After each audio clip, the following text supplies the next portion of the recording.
Hi everyone, today we will talk about how to fix Instagram Reels music problem.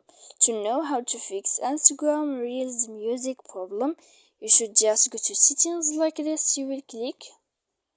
After that, in this page, you will go to apps, default apps, app settings. When you will see this page here, this list, you will go down to find the application of Instagram. When you will see this page, you will click for stop. When you will end this, you will enter to storage. And then here in this page, you will click clear cache.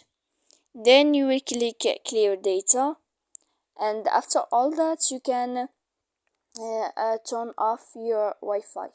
That you can know how to fix Instagram Reels music problem. So please don't forget to support us by like and subscribe. See you next time in another video.